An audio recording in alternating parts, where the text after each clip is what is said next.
Oke, kita next ke nomor 5 ya. Jadi ada soal, beban bermassa M diikatkan pada ujung kanan sebuah pegas dengan konstanta pegas K dan diletakkan pada lantai datar dengan ujung pegas sebelah kiri terikat pada dinding. Jadi kalau kalimat itu kita buat jadi gambar seperti ini. Jadi ada benda diikatkan dengan pegas. Nah, kita namakan ini titik O karena dia berada pada titik setimbang. Oke, kemudian beban ditarik ke kanan sampai ke titik A yang berjarak A kecil dari titik setimbang dan kemudian dilepaskan sehingga berosilasi. Jadi yang awal posisinya seperti ini, kemudian si beban ditarik sampai ke titik A yang jaraknya adalah A kecil dari titik setimbang, seperti ini. Nah, setelah dilepas, beban bergerak ke kiri melewati titik C, kemudian titik setimbang. Berarti kalau itu digambar lagi, sekarang posisinya si benda ada di sini. Kita namakan ini titik C, yang berjarak sepertiga A dari titik setimbang. Berarti jaraknya sepertiga. Andaikan lantai kasar dengan besar gaya gesek sebesar F, energi mekanik di titik C adalah, nah karena di sini lantainya adalah kasar, jadi pada soal ini tidak berlaku hukum kekekalan energi, tapi ada usaha yang dilakukan oleh gaya gesek dan menyebabkan perubahan pada energi mekanik. Nah, dimana usaha ini dilakukan oleh gaya gesek berarti kan min F dikali S jarak dari A ke C, berarti ini sama dengan energi mekanik di C dikurang energi mekanik di A. Nah, jika minusnya mau kita hilangkan berarti kan ini jadi F dikali S AC sama dengan EMA dikurang EMC. Nah, untuk di posisi A ini kan energi mekanik yang terjadi adalah EPA ditambah EKA. Namun pada titik A ini yang terjadi hanya energi potensial saja. Oleh sebab itu energi mekanik di A itu sama dengan energi potensial di A. Nah, dari sini kita lanjutkan. Berarti F dikali jarak dari A ke C. Kalau dari A ke O adalah A kecil, dari C ke O adalah sepertiga A, berarti dari A ke C adalah 2/3A. Nah, berarti ini dikalikan dengan 2/3A sama dengan energi mekanik di A tadi sama dengan energi potensial di A, berarti setengah dikali K dikali A kuadrat dikurang dengan energi mekanik di C. Nah, dari sini bisa didapatkan bahwa energi mekanik di C itu nanti sama dengan setengah KA kuadrat dikurangi 2/3 FA. Jadi untuk soal nomor ini jawaban yang benar adalah yang E. Seperti itu. Oke, kita next untuk nomor 6. Jadi ada benda bermassa MA bergerak sepanjang sumbu X positif dengan kelajuan konstan V0A dan menumbuk benda bermassa MB dalam keadaan diam. Laju benda A dan B sebelum tumbukan, saat tumbukan, dan setelah tumbukan ditunjukkan oleh grafik. Jika kedua benda bertumbukan dalam waktu singkat delta T0, maka besar gaya kontak yang dialami benda B selama tumbukan adalah, jadi kalau misalkan kita gambar ilustrasinya, jadi ada benda A,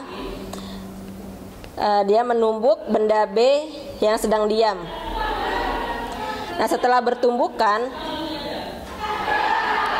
akan terjadi yang namanya impuls ya kan. Jadi ada A terus ada B. Nah, si A ini dia akan mengalami impuls yang disebabkan oleh benda B yang arahnya adalah ke X negatif ya kan ya. Sedangkan untuk benda B dia akan mengalami impuls yang disebabkan oleh benda A yang arahnya nanti ke sana, seperti itu. Nah, yang ditanya adalah besar gaya kontak yang dialami benda B. Kalau yang dialami benda B berarti yang menyebabkan adalah si benda A.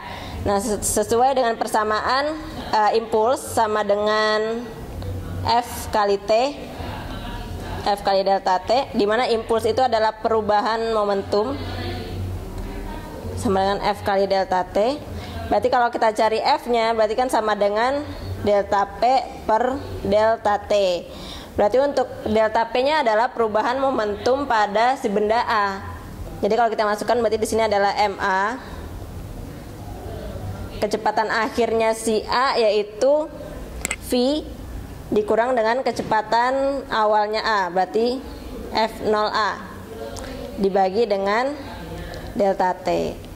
Itu karena yang ditanyakan adalah besar gaya kontak yang dialami benda B, oleh sebab itu yang menyebabkan gayanya berarti kan benda A. Jadi jawaban yang tepat untuk nomor 6 adalah yang E. Seperti itu. Oke, kita lanjut ya untuk nomor 7. Jadi ada soal tongkat digunakan untuk mengangkat balok yang bermasa 10 kg. Jarak AB adalah 1 meter. 1 meter.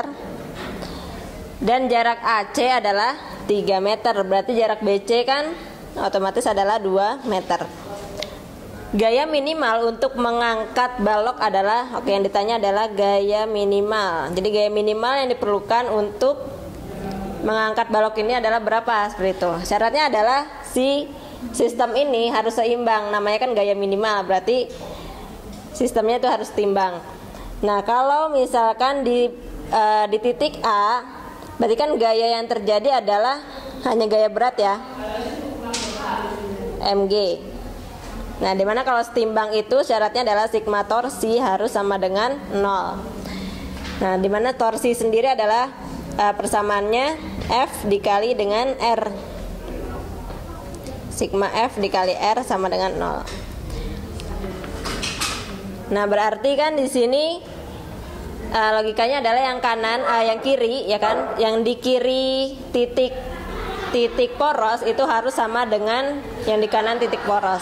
Nah, sebab itu kita masukkan di sini. Di sini kan cuma ada gaya berat ya. Berarti kalau gaya berat kita masukkan mg dikali R itu harus sama dengan F dikalikan dengan R-nya si F. Berarti ini R-nya adalah RAB. Ini R-nya si BC. mg berarti kan 10 dikali 10 dikali RAB-nya 1 sama dengan F dikali 2. Berarti didapatkan F-nya sama dengan 100 dibagi 2 sama dengan 50. Jadi untuk soal nomor ini jawaban yang benar adalah yang E, 50 Newton. Seperti itu. Nah, sekarang kita lanjut untuk soal nomor 8. Tinjau dua kawat yang tidak sejenis. Kawat pertama diberi beban 75N dan kawat kedua diberi beban 50N.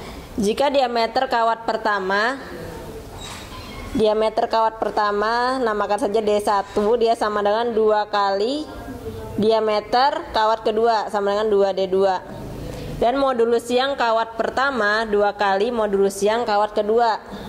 Modulus yang pertama sama dengan 2 kali modulus yang kawat kedua.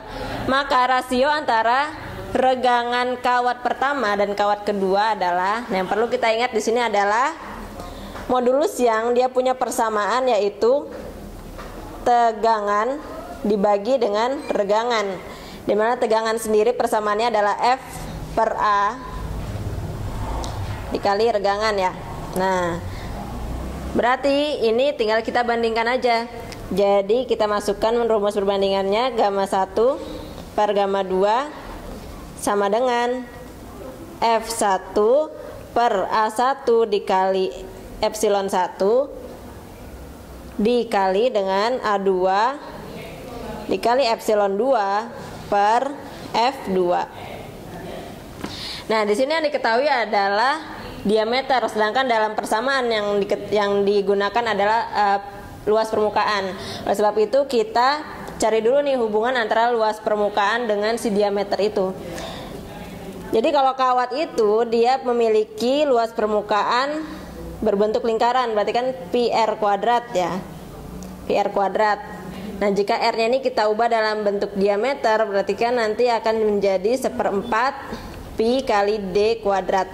Nah, dari sini kita tahu bahwa hubungan A dengan diameter adalah berbanding lurus, namun diameternya dikuadratkan. Nah, jadi di sini langsung kita masukkan.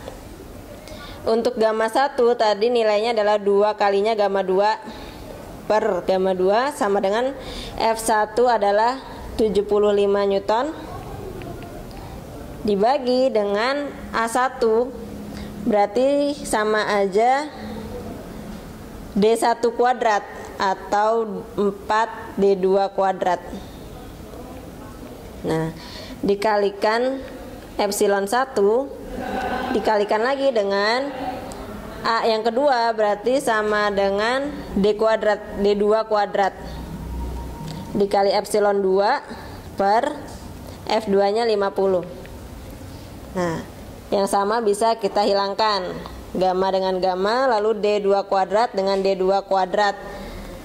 Untuk selanjutnya ini 50 jika kita bagi 25 bisa dapat 2, 75 dibagi 25 dapat 3. Oke, sekarang kita kalikan silang. Berarti kalau dikali silang 2 dikali 4 8 kali 2 itu 16. 16E1 sama dengan 3E2.